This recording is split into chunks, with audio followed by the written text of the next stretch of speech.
नमस्कार दोस्तों, फिर से आपका स्वागत है मेरे YouTube channel The Academic Edge पर। और जैसा मैंने वादा किया था, मैं वापस से आपके लिए लेकर आया हूँ नेशनलिज्म इन यूरोप का पार्ट सेकंड। लेकिन थोड़ी सी शिकायत है, पिछले वीडियोस में उतना व्यूज़ नहीं आया, उतने लाइक एंड सब्सक्राइब्स नहीं हुए हैं। तो मुझे थोड़ा सा आप लोगों से ये निवेदन कर रहा हूँ कि भाई प्लीज़ प्लीज़ सब्सक्राइब करो और ज़्यादा से ज़्यादा शेयर करो मेरे चैनल को, ताकि मेरी मेहनत भी रंग लाए और मैं भी और कंटेंट्स और ज़्यादा मेहनत के साथ बना कर लाऊं।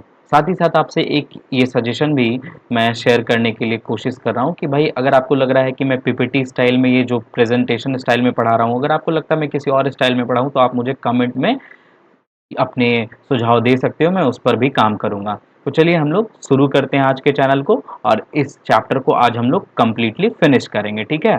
तो थोड़ा सा मैं रिवीजन कर लूँ कि मैंने पिछले पार्ट में क्या क्या पढ़ा है। तो पिछले पार्ट में मैंने पिछले पार्ट में नेशनलिज्म इन यूरोप, नेशनलिज्म क्या होता है ये बताया, ठीक है। इंट्रोडक्शन दिया कैसे एब्सोल्यूटिज्म गवर्नमेंट थी 15 सेंचुरी, 16 सेंचुरी और 18 आते आते लोग उससे ऊब गए थे।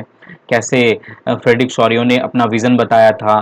फिर फ्रेडरिक शोरियो के बाद फ्रेंच रेवोल्यूशन ने किस तरह यूरोप के डिफरेंट टेरिटरीज और वहाँ रहने वाले मल्टी लिंग्विस्टिक लोगों को किस तरह से इंस्पायर किया।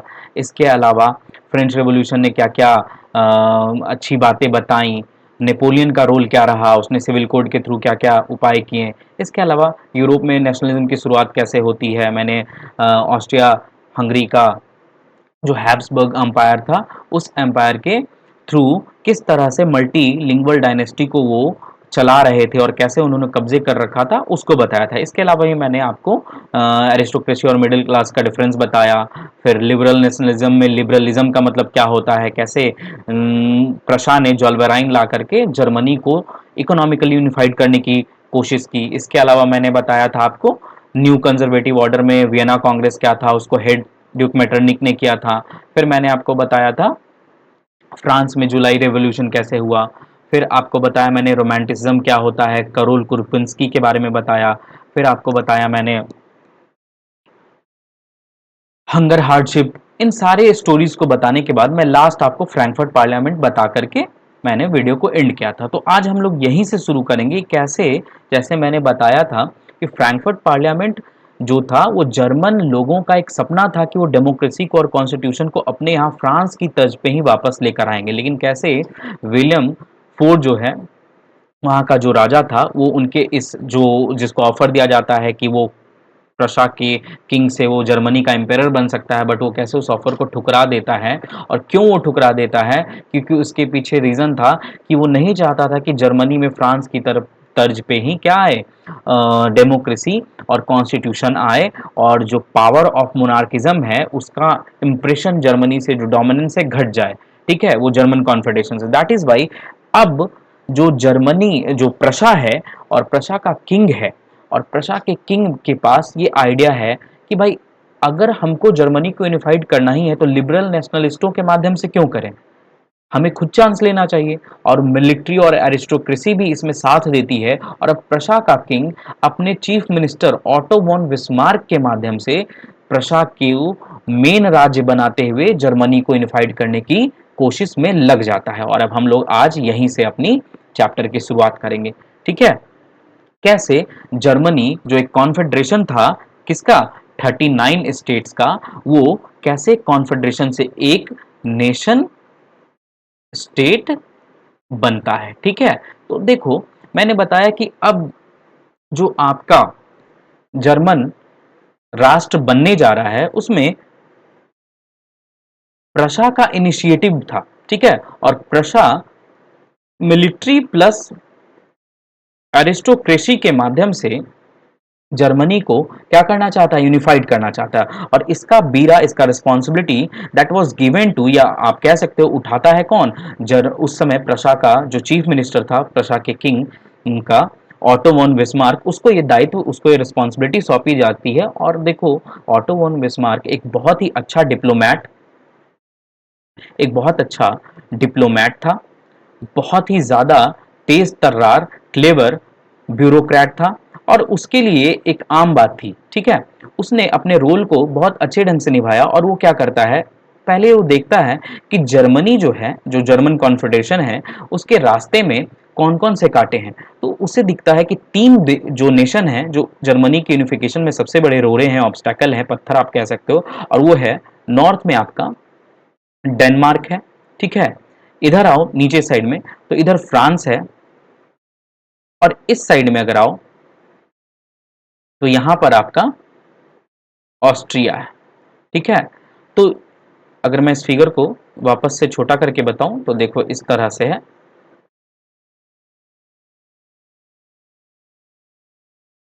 ये मान लो जर्मन कॉन्फेडरेशन है।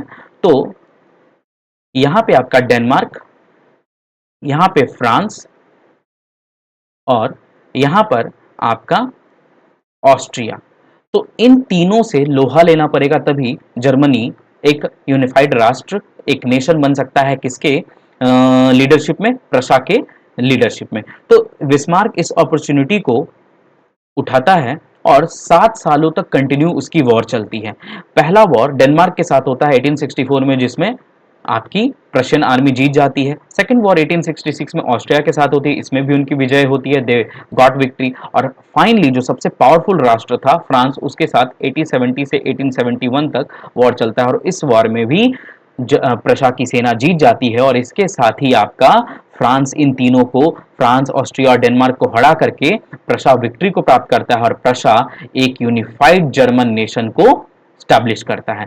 और जैसे ही स्टैब्लिश किया जाता है तो कैसर विलियम फर्स्ट को प्रशा का राजा प्रोक्लेम किया जाता है 18 जनवरी 1871 में। और ये जो प्रोक्लेमेशन सेरेमनी होती है, ये फ्रांस, चूंकि लास्ट में फ्रांस आ रहा था, तो फ्रांस का आप लोग सब नाम सुने होंगे उस महल का, कहां पे? Versailles,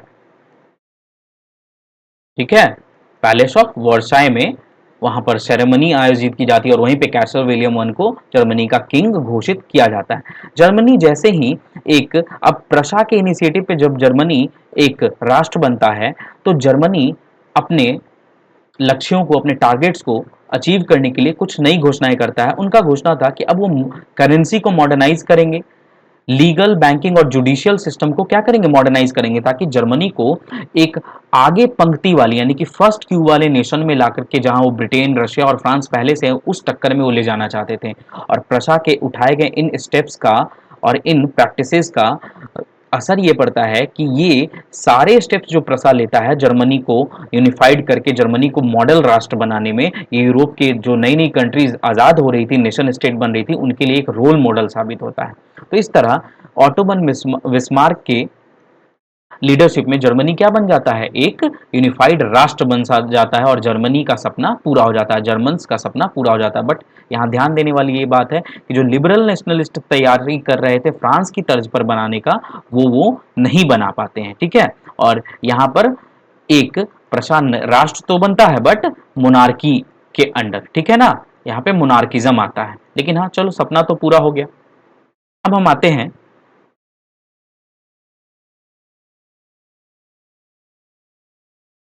Italy. तो देखो, जिस तरह जर्मनी एक राष्ट्र नहीं था, सिमिलरली सेम फेट इटली के साथ था। इटली को आप अब कहते हो कि इटली एक राष्ट्र है, इटली एक नेशन, और इटली की कैपिटल हम सब किसको कहते हैं? रोम को जानते हैं, इटली की कैपिटल है। बट ऐसा नहीं था, 1815 तक इटली ऐसा नहीं था। इटली भी कई छोटे छोटे पार्ट्स में बटा हुआ था, और लगभग 7 पार्ट्स में इटली फ्रैगमेंटेड था। अब इन 7 पार्ट में केवल एक ही स्टेट ऐसा था जिसपे इटली के प्रिंसली स्टेट जो हैं, आप कह सकते हो इटली का जो प्रिंसली स्टेट है, सार्डिनिया, पिडमोंट, ये जो एरिया आप देख रहे हो, बस यहीं पे इटालियन प्रिंसली स्टेट का राज्य था, मतलब वो राज कर रहे थे। बाकी सारे पार्ट्स पर किसी ना किसी बाहरी शासकों का, बाहरी रूलर्स का रोल आप देखोगे कि वहां पर वो रूल कर रहे थे। जैसे नॉर्दर्न इटली की बात करें तो नॉर्दर्न इटली को ऑस्ट्रियन हंगरी के हैब्सबर्ग, मैंने पढ़ाया है आपको, हैब्सबर्ग एम्पायर ने कंट्रोल कर रखा था। अब अगर आप मिडिल इटली पे आओगे तो मिडिल इटली को कंट्रोल कर रहे थे पोप, ठीक है, जो क्रिश्चियनिटी के सबसे बड़े धर्मगुरु होते हैं। और पोप को सपोर्ट किया जा रहा था किसके द्वारा?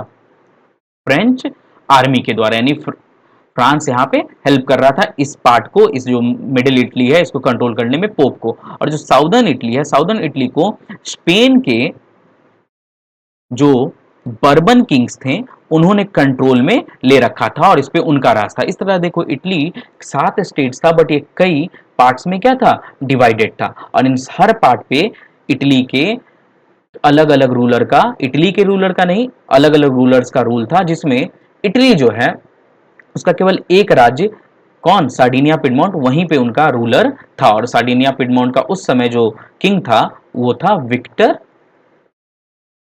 Emmanuel second. ठीक है, तो ये बस एक ही राज इटालियन प्रिंसली हाउस के कंट्रोल में था। अब देखो इटली भी चाहता था कि इटली के लोग भी इटली को आज़ादी दिलाना चाहते थे और एक यूनाइटेड इटली की बात कर रहे थे। तो जब यूनाइटेड इटली की बात की जा रही थी तो हमें ये ध्यान देना है कि आखिर इटली के यूनिफिकेशन में किन लोगों ने सबसे ज़्यादा रोल निभाया, तो उसको हम लोग देखते हैं। तो देखो इटली के यूनिफिकेशन में 3 महापुरुषों का बहुत बड़ा रोल आता है जिनके बारे में बात की जाती है, और उनका नाम है, पहला याद रखोगे, मैज़नी, हम सबका रोल देखेंगे। दूसरा आता है आपका कैवोर का रोल, और तीसरा आता है गैरी बाल्डी का रोल। ठीक है, गैरी बाल्डी का रोल। तो अब एक एक करके तीनों को हम लोग देखेंगे। तो देखो मेजनी मैंने इसलिए पिछले क्लास में नहीं पढ़ाया था क्योंकि मेजनी का यहाँ चर्चा होना था, तो ये इसका क्या हो जाता है, रेपिटेशन होता। देखो मेजनी एक बहुत बड़ा रेवोल्यूशनरी था, और मेजनी के बारे में अगर आपको मेजनी का इंपॉर्टेंस समझना है तो याद होगा आपको ऑस्ट्रिया का चांसलर ड्यूक मेटरनिक, वो मेजनी को एक सेंटेंस में डिफाइन करता था। ही, मेजनी के बारे में ड्यूक मेटरनी का कोट है, he was the greatest enemy of our social order. मतलब कि हमारे सोशल ऑर्डर, उनका सोशल ऑर्डर क्या था, कंजर्वेटिज्म। कंजर्वेटिज्म मतलब ओल्ड टाइप ऑफ रूल जिसमें मोनार्किज्म आगे हो, सारे इंस्टीट्यूशंस चर्च की वैल्यू हो, लेकिन आपका किसी भी तरह का डेमोक्रेटिक रिपब्लिक ये सब नहीं हो। जबकि आपका मेजनी जो है वो कट्टर समर्थक था किसका, डेमोक्रेसी का। और इसका मानना था कि जो नेचुरल स्टेट है किसी भी वर्ल्ड का, यूनिवर्स का, ईश्वर का, वो है डेमोक्रेसी विथ नेशन स्टेट। किसका मानना था, मेजनी का। मेजनी का मानना था कि नेचुरल स्टेट है, कोई भी राष्ट्र जो है, कोई भी लोग जो है वो जहाँ पर भी रहेंगे वो नेशन स्टेट के रूप में रहेंगे, जहाँ उनकी अपनी पहचान होगी, नेशनल आइडेंटिटी होगा। दैट इज़ वाई मेजनी अपने कलम के माध्यम से लोगों को क्या कर रहा था, इंस्पायर करने की कोशिश कर रहा था। मेजनी पर फ्रेंच रेवोल्यूशन का बहुत बड़ा इम्प्रेशन पड़ा था, और मेजनी फ्रेंच रेवोल्यूशन को बहुत एडमायर करता था और वो बहुत इंस्पायर्ड भी था। मेजनी ने 2 बार इटली को यूनाइट करने के लिए 2 बार रिवॉल्यूशन में पार्टिसिपेट किया, रिवॉल्यूशन में अपना योगदान दिया, एक बार 1831 में और एक बार 1848 में जब पिडमॉन्ट में रिवोल्ट हुआ। बट अनफॉर्चुनेटली इन रिवोल्ट्स को सप्रेस कर दिया जाता और मेजनी को एग्जाइल दे दिया जाता, और मेजनी 1831 में भाग कर चला जाता है 1830s के आसपास, कहाँ, फ्रांस, अपने फेवरेट देश। और वहाँ पर जा कर के यूनाइटेड इटली बनाने के लिए उसने एक संस्था, एक जैसे जैकोबीन क्लब से सिमिलरली उसने यंग इटली नाम की एक सीक्रेट सोसाइटी बनाई, जिसके माध्यम से वो क्या करना चाह रहा था, इटैली, एक जो ला इटालिया जो है, ला इटालिया जैसा जो देश वो बनाना चाहता था।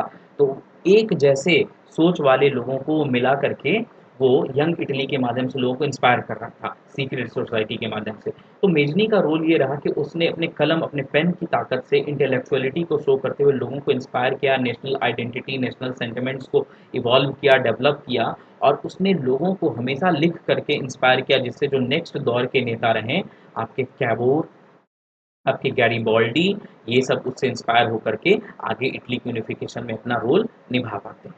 तो देखो 1848 में जब रिवॉल्ट अनसक्सेसफुल हो जाता है, और याद करो मैं 1848 में बताया था कि सीरीज ऑफ रेवोल्यूशन यूरोप में स्टार्ट होता है mid of the 19th century, और इस सीरीज ऑफ रेवोल्यूशन के मीनवाइल क्या होता है कि इटली के आसपास भी वापस से एक यूनाइटेड इटली बनाने की लहर वापस से चलने लगती है। और इस बार रिस्पॉन्सिबिलिटी उठाता है सार्डिनिया पिडमॉन्ट का इटालियन प्रिंस, जिसका नाम है विक्टर एमैनुअल सेकेंड। वो घोषणा करता है कि इटली को हम एक यूनाइटेड राष्ट्र बनाएंगे, और इसके लिए अब वो अपने प्राइम मिनिस्टर के माध्यम से बहुत सारी तैयारियों में लग जाता है। अब देखो इटली में विक्टर एमैनुअल का प्राइम मिनिस्टर था उस समय कैवोर, काउंट कैमेलियो कैवोर।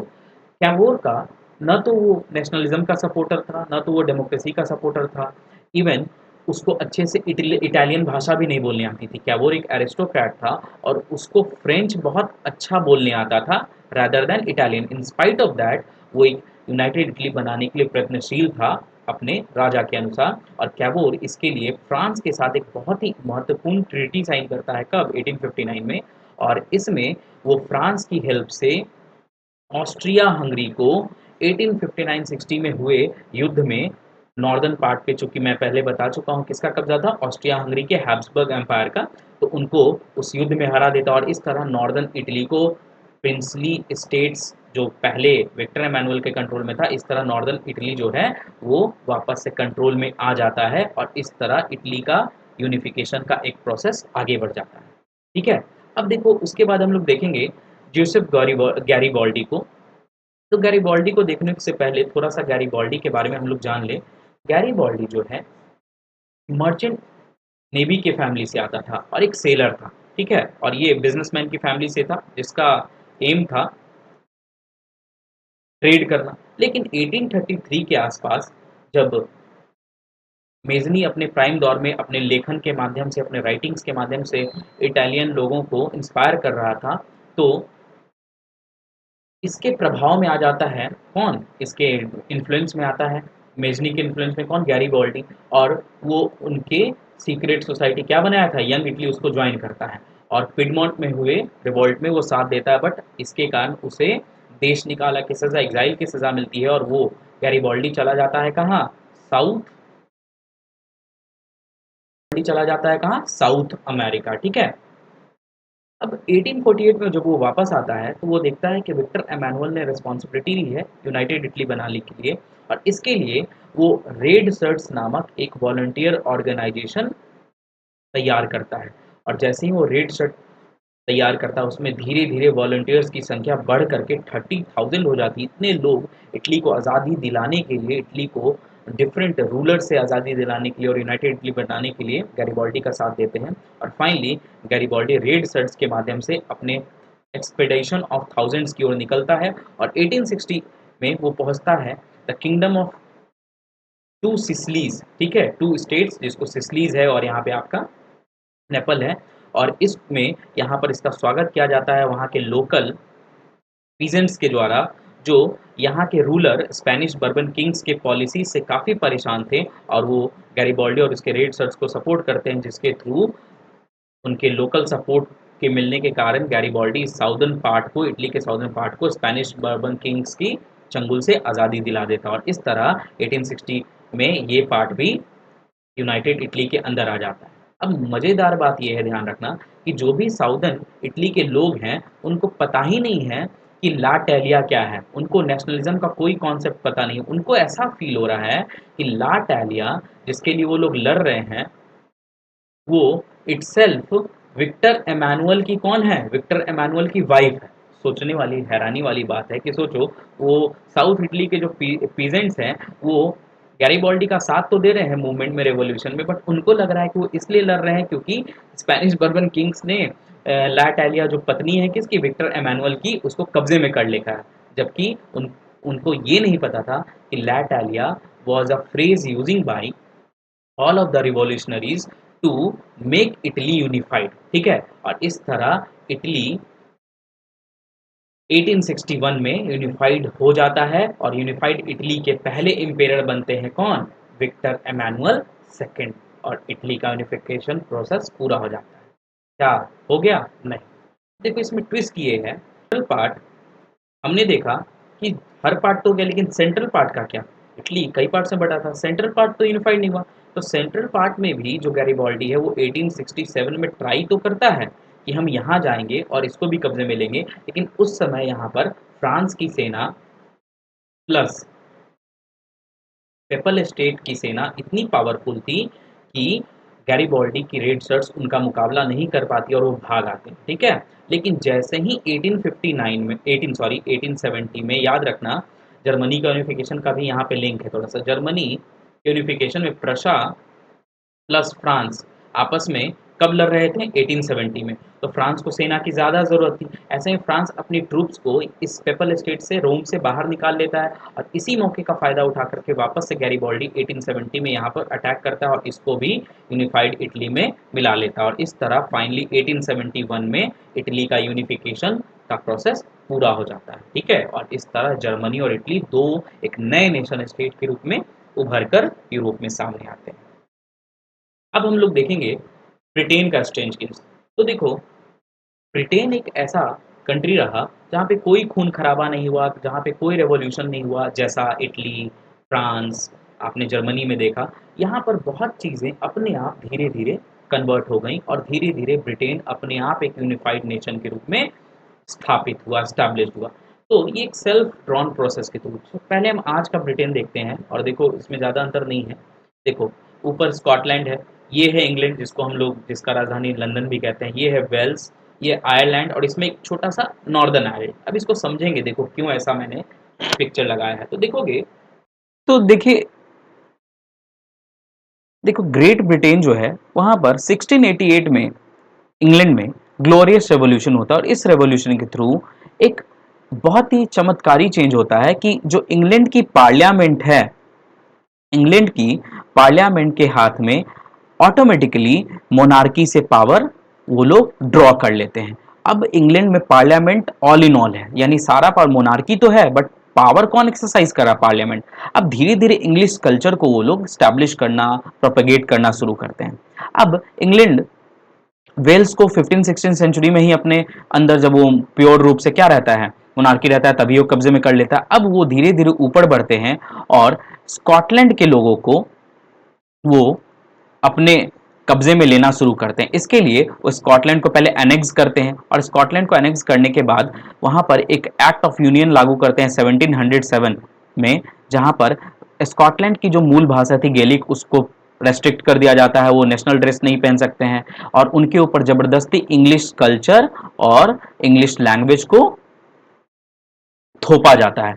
अब स्कॉटिश लोग धीरे धीरे, जो स्कॉटिश लोग हैं वहाँ पर कैथलिक्स हैं और इंग्लैंड में मेनली बेसिकली ज़्यादा से ज़्यादा प्रोटेस्टेंट थे, यहाँ पर कैथलिक्स को घटाया जाता है, उनकी संख्या को क्या किया जाता है, टर्मिनेट किया जाता है और ज़्यादा से ज़्यादा प्रोटेस्टेंट की ओर उनको पुश किया जाता है। प्लस यहाँ पर इंग्लिश कल्चर को बढ़ावा दिया जाता है, उनको अपने कल्चर को फॉलो करने से रोका जाता है। इस तरह स्कॉटलैंड को इंग्लिश प्रेशर में आ जाना पड़ता है, ठीक है। इसी तरह अब ये आगे की ओर बढ़ते हैं इस आइलैंड नेशन में और वो आइलैंड की ओर बढ़ते हैं और वहां पर भी वो स्कॉटलैंड की तरह ही अपने, अब आयरलैंड में थोड़ा सा हम लोग देखें कि आयरलैंड में जो ज्यादा आबादी थी, मेजोरिटी थी, वो किसकी थी, वो कैथोलिक्स की थी। और जो इंग्लैंड है वहां पर आबादी किसकी, प्रोटेस्टेंट्स की। तो वहां कम संख्या में जो प्रोटेस्टेंट हैं उनको इंग्लैंड लीगली इलीगली बहुत सपोर्ट करता है, जिससे कैथोलिक्स पर दबाव बनाया जा सके और धीरे धीरे वो आयरलैंड को भी अपने कब्जे में करना शुरू करते हैं। और फाइनली 1798 में वोल्फ टोन, जो एक आयरिशमैन था, उसके लीडरशिप में आयरिश यूनाइटेड आयरिशमैन एक स्ट्रगल करते हैं इंग्लैंड के खिलाफ, बट इस स्ट्रगल में वो हार जाते हैं और जैसे ही 1707 में United kingdom of great Britain बना, फाइनली 1801 में इस आयरलैंड के नॉर्दर्न पार्ट को भी हड़प लिया जाता है और एक नया संघ बनता है, United kingdom of great Britain, जिसमें कौन कौन आते हैं, वेल्स, इंग्लैंड, स्कॉटलैंड और नॉर्दर्न आयरलैंड। और इस तरह न्यू ब्रिटिश नेशन ये बनकर तैयार हो जाता है, जहां पर इंग्लिश कल्चर को डोमिनेट किया जाता है। झंडे के रूप में उनके यूनियन जैक को झंडा माना जाता है, जो इंग्लिश कल्चर का प्रतीक था। नेशनल एंथम में सबके नेशनल एंथम को हटा करके गॉड सेव आर किंग, जो इंग्लैंड का नेशनल एंथम था, वो उन पे थोप दिया जाता है। और इस तरह ब्रिटेन ऑटोमेटिकली इन सारे नेशन स्टेट्स को हड़प करके एक यूनाइटेड किंगडम बनाता है। तो इस तरह ब्रिटेन ने अपनी नेशनलिज्म को कैसे दूसरे के ऊपर इंपेरियलिज्म के रूप में थोपा। ऐसा ही उसने और भी कॉलोनीज बनाने में किया। देखोगे आपकी 20वीं सेंचुरी के बिगनिंग में ब्रिटेन, फ्रांस, जर्मनी ने कई एशियन और अफ्रीकन कंट्रीज को नेशनलिज्म के नाम पर उनके छुपे हिडन एजेंडा जो था इंपीरियलिज्म के तहत कॉलोनीज के रूप में, गुलाम के रूप में कन्वर्ट किया। अब हम लोग देखेंगे, अब हम लोग चैप्टर को एंड की ओर चल रहे हैं, एंडिंग की ओर। Visualising the nation. देखो, आप देखे होंगे कि जब हमने फ्रेंच रेवोल्यूशन पढ़ा था, तो फ्रेंच रेवोल्यूशन में हमने देखा था कि जो लिबर्टी है, जस्टिस है, जो भी आइडियोलॉजी थी, उन सबको एक फीमेल फिगर्स के रूप में रिप्रेजेंट किया गया था, है ना। जैसे आपने देखा हो कि जो जस्टिस का था, एक महिला हाथ में वेइंग स्केल लेकर के ब्लाइंड फोल्डेड थी। उसी तरह लिबर्टी को हमने रेड कैप या ब्रोकन चेन्स के रूप में देखा। तो जब हम किसी आइडिया को, एब्स्ट्रैक्ट आइडिया को, जिसको हम लोग देख नहीं सकते हैं, उसको हम लोग जब किसी पर्सन किसी थिंग्स के रूप में पर्सोनिफाई करते हैं, इसी चीज को कहा, इसी रिप्रेजेंटेशन को कहा जाता है एलिगोरी। जब हम किसी एब्स्ट्रैक्ट आइडिया को क्या करते हैं, पर्सोनिफाई करते हैं थिंग के रूप में, तो इसी को हम लोग क्या बोलते हैं, एलिगोरी रिप्रेजेंटेशन कहते हैं। और 18-19 सेंचुरी के जो इंटेलेक्चुअल्स थे, उन्होंने जितने भी आइडियोलॉजी रहे उनको फीमेल फिगर्स के रूप में पर्सोनिफाई करना शुरू किया। जैसे एग्जांपल के तौर पे, ताकि नेशनल सेंटिमेंट्स, नेशनल यूनिटी को आगे पुश करने के लिए उनके पास कोई एक ऐसा एलिगोरिक सिंबॉलिक रिप्रेजेंटेशन रहे, ताकि लिटरली भी, और जिससे लोग इंस्पायर्ड होकर के लोग उसके लिए लड़ने मरने को तैयार रहे। जैसे याद करो, फ्रांस में इस एलिगोरिक रिप्रेजेंटेशन के लिए क्रिस्टीन मैरियान, रियल में ऐसे नाम की कोई महिला फ्रांस में न थी, ठीक है, बट इसको रिप्रेजेंट किया गया एज अ फ्रेंच नेशनलिज्म की प्रतीक के तौर पर, इसकी सिक्कों पर, स्टैम्प्स पर इनके फेस को छापा गया ताकि लोग इंस्पायर्ड रहें। उसी तरह जर्मनी में देखो, ये जर्मेनिया का फोटो दिया हुआ है, जर्मेनिया को एलिगोरी के रूप में रिप्रेजेंट किया गया। और जर्मेनिया के माथे पर देखोगे ओक का लीफ वो पहनती थी, जो हीरोइज्म का, किसका सिंबल था, हीरोइज्म का सिंबल था। और ये उसके हाथ में एक राइनलैंड को प्रोटेक्ट करने के लिए स्वॉर्ड है, ये फ्लैग ली हुई है, ताकि लोग जब इस चित्र को, इस पोर्ट्रेट को देखेंगे तो वो इंस्पिरेशन से भर जाएं और यूनाइटेड इटली, यूनाइटेड जर्मनी को बनाने के लिए इंस्पायर्ड रहें। तो इस तरह नेशन को क्या किया गया, विजुअलाइज किया गया। अब हम आते हैं हमारे लास्ट टॉपिक पे, जिसका नाम है द बॉल्कन कॉन्फ्लिक्ट। अब बॉल्कन क्या है, तो देखो, बॉल्कन को समझने के लिए हम लोग इस मैप को समझते हैं, ठीक है। देखो, पहले इस मैप को समझो। ये है पूरा जो आप ये देख रहे हो, ये जो कलरफुल पार्ट्स है, ये सारा एक टाइम पे बाल्कन रीजन कहलाता था। और इस बाल्कन रीजन पे जो कंट्रोल कर रहे थे, वो कौन कंट्रोल कर, अब देखो, ये पूरा जो कलरफुल पार्ट है ये बाल्कन रीजन कहलाता था, ठीक है। और इस बाल्कन रीजन पे कंट्रोल कौन कर रहे थे, ऑटोमन एम्पायर, मुस्लिम एम्पायर, ठीक है। लेकिन जब नेशनलिज्म की बयार बहती है, तो यहाँ पर भी वो बयार, वो हवा आती है, और यहाँ जो मोस्टली जो लोग रह रहे हैं वो एक ही एथनिसिटी के थे, और वो थे स्लाव्स, डिफरेंट स्लाव एथनिसिटी। और सब अपनी अपनी आज़ादी में लग जाते हैं। उनका कहना ये था कि भाई, हम सब अपने पास्ट में आज़ाद थे, बट किसी ना किसी कारण हम लोग गुलाम बने, और हमें वापस से अपना अपना स्टेट, नेशन स्टेट चाहिए, जहां हम अपनी आबादी, अपने आप को ग्रोथ कर सकें, अपने आप को आगे ले जा सकें। अब देखो, इनमें कई सारे आज के जो आप स्टेट्स देखोगे, जैसे रोमानिया है, बल्गेरिया है, साइबेरिया है, क्रोएशिया है, बोस्निया हर्जेगोविना है, सेराजेवो है, देखो ये तो कारण भी रहा फर्स्ट वर्ल्ड वॉर का, अगर आप पढ़े होगे इमीडिएट कॉज में। मॉन्टेनिग्रो है, अल्बेनिया है, मैसिडोनिया है, ठीक है। ये सारे बाल्कन्स के पार्ट थे। अब होता क्या है कि बाल्कन्स ज्योग्राफिकली बहुत ही इंपॉर्टेंट एरिया है। यहाँ पे बहुत अच्छा मिनरल का डिपॉजिट है, प्लस ट्रेड रूट भी देखो, आप यहाँ से एड्रियाटिक सी है, नीचे आप जाओगे तो मेडिटेरेनियन सी है, इधर आप जाओगे तो रशिया को टच करते हैं हम लोग। इंपॉर्टेंट ज्योग्राफी है इसका, कि यहाँ से, प्लस मिलिटरली अगर इस एरिया पे किसी का कंट्रोल होगा तो ट्रेड पे कंट्रोल कर सकता है। इसी को कारण हुआ क्या, कि जो बिग प्लेयर्स थे, big players like Russia, France, Germany, ठीक है, इंग्लैंड, इनका इंटरेस्ट अब बाल्कन में ज्यादा आता है। अब जब ये इंटरेस्ट लेने लगते हैं, तो बाल्कन्स में अपने अपने नेशंस को, जो भी आज़ाद हो रहे थे उनको वो इन्फ्लुएंस करना शुरू करते हैं, जिसके कारण बाल्कन्स के जो छोटे छोटे आज़ाद होते हुए देश कई बड़े कंट्रीज के पिट्ठू बन जाते हैं। और अगर वहां कोई भी टेंशन अराइज होता, तो बड़े प्लेयर्स उसमें कूद करके